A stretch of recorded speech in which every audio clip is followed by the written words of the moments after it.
Ay mga apo, at dahil yung wire ng aking Globe at Home ay pinagkargahan na halos bumagsak na at yan ay nire-request ko na para ayusin nila ay hindi pa rin nila inaayos. Ako'y bumili ng dito. O, di ba wala ng wire, di ba? Kagaya din siya nung smart na binili ko, na vlinag ko rin.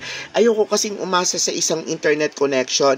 So, uso na ngayon itong mga prepaid na to. Ang mga wiring ngayon medyo nawawala na, kaya nga wala ng mga siguro mga Globe Hub sa mga mall, wala na. Konting mga konting mga tawag nito, mga mall na lang ang meron. So eto, bumili ako nito. It's dito. Yan, di ba? Actually, ayan siya. Maganda siya guys, malakas ang band niya. So tignan natin ha, actually marami na siyang nare-reach ngayon. Ni-research ko naman muna bago ako yung coverage niya marami-rami na rin So meron tayo, kung makikita niya, may Metro Manila, may Visayas, may Mindanao.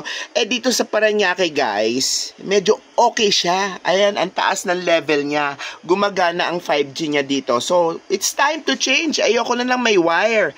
Kasi yung may wire ko dati na nandito, which is yung may telephone pa, konting humangin dahil nga yung wire na ginamit nila dito sa akin ay pinagpatong-patungan nila ng ibang wire at ayaw nilang ayusin. Konting humangin, nawawala yung signal ko. Kaya ayan, eto na, gumamit na lang ako nitong dito. Ayan, maganda rin siya guys ha. Ang lakas din ng reach niya. Mula doon sa dulo hanggang mula dito siguro mga ilang depa. Papunta doon sa dulo, meron pa rin siya. Lakas sa signal niya dahil may antena siya. Diba? Tapos, alam nyo ba na madali lang din siyang i-register. So, kasi meron na rin siya kasing katulad na sa Smart, meron na rin siyang dito app. Saan ba yung dito app? Ayan itong app na to. Siyempre, hindi ko papakita sa inyo. Basta yung SIM niya, kasi gumagamit to guys ng SIM. Pakita ko sa inyo ha.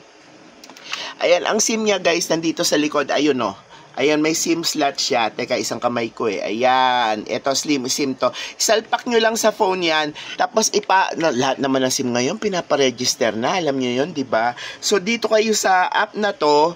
Ayan dito kayo sa app na to, dito kayo magre-register. Madali lang mag-register, lalo pag may lisensya kayo.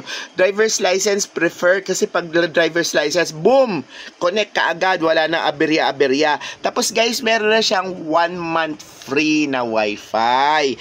So marami ditong makukuhang mga pang-load sa kanya. Kaya lang actually, may 30 days siya, yung unlimited na 30 days, ay murayta lang guys. Nasa 700 plus lang. So talagang pinili ko talaga ito as parang sidekick ng smart ko na broadband din, kasi nga hindi na masyadong effective ngayon yung may mga wire. So eto na talaga ang gagamitin ko, since pang bahay lang naman. Hindi naman namin gagamitin na pang computer na chika ganyan, 'di ba? Tapos guys, eto para ma-connect nyo siya sa inyong mga wifi o sa inyong mga phone, di ba, na-register nyo na.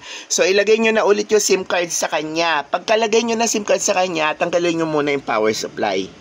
Pagkatanggal yung power supply, isaksak nyo ulit. Bilang muna kayo mga 10 seconds, tapos gagana na yan, guys. Kapag na-register nyo na yung SIM. Matik yan, meron kagad kayong 30 days na free, 1 month free na ito, nakalagay naman ata dito. Check natin ha. Nakalagay naman dito. Ayan. Basta may 1 month kayong free, walang nakalagay. Pahiya ang lola. Pero anyway, meron na siyang matik yun. 1 month na kaagad ang free ninyo na gagamitin. Unlimited na yan guys. Ganto hindi ko kasi pwede ipakita sa inyo lahat ng mga code na kakailangan ninyo. Yung mga default na, ang ingay-ingay mo naman, baby. Lahat ng mga default na gagamitin yung code, nasa ilalim nito. Ayan nasa ilalim.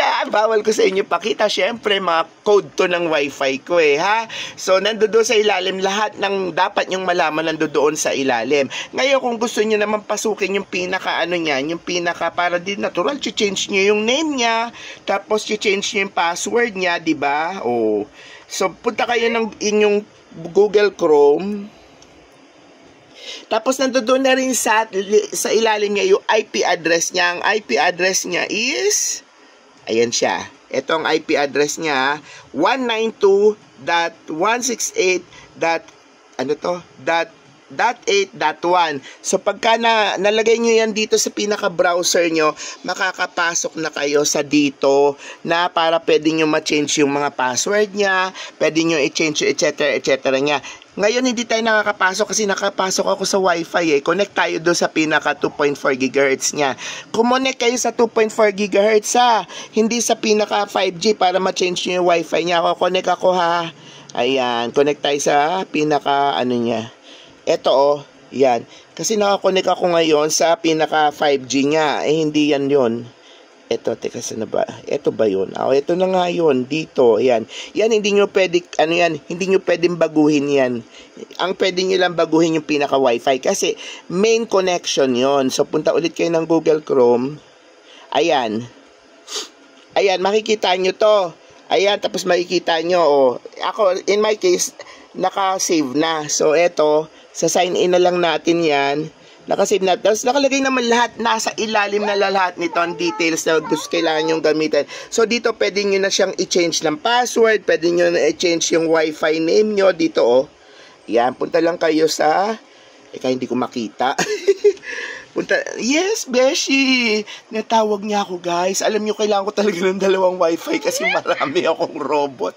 Ayan pa oh. Anyway, punta tayo dito oh. Yan oh, yung Wi-Fi na yan.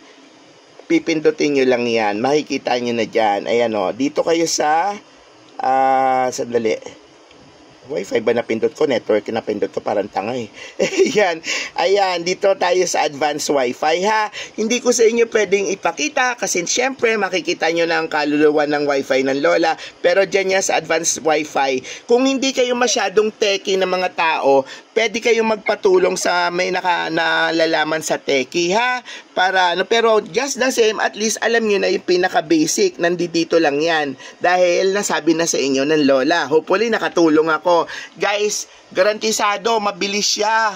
Hindi siya mabagal. Diyos ko, day. Oo, at least nakakita na ako na alternative na pwede kong i-pair sa aking smart. Kasi bilis lang siya halos ng smart. Tapos, ang hindi ko pa nga lang alam, since kabibili-bili ko pa lang nito guys, di ba? Hindi ko alam kung mapuputol ba or what. Hindi ko pa alam. Pero ngayon, as of now ha, dahil ginagamit ko ngayon, ay bongga. Nag-upload ako, nag-download ako, mabilis. Sobrang mabilis kasi 5G ang network niya. Okay? So, tandaan niyo ha, it's dito. Ayan o. Dito sa puso ko. Ayan. So, dito na tayo. Dagdag, oo. Pwedeng supplements. Pag brown out, pwede nyo gamitin yung mga, power bank ninyo, walang problema kasi Matic Type-C siya, guys. Ayan, Type-C yan. Type-C. Hindi na kayo kailangan mga ibang adapter. Matic na kagad. Hindi na kayo bibili na kung ano-ano pa. At magkakaroon na kayo ng Wi-Fi sa inyong bahay. Loloadan nyo na lang doon sa Dito app. Okay, guys. If you like this kind of video na bumibili ang Lola ng kanyang mga kailangan sa buhay, please do like, share, subscribe to your Lola's channel and hit that notification button just in case meron pa akong bibiling mga katulad ng Beshi, teka, suplada siya. Anyway, mga katulad niyan, and if you are in another platform, it's still your Lola with an H. Ayun pa isang robot ko. Teka, wala na laman yan. Ayun o, nakita nyo yan. Yan. Lahat yan, i-connect ko na dito. LOLAH, Bong Lim here saying na, type ko na si Dito. Bonggang bongga.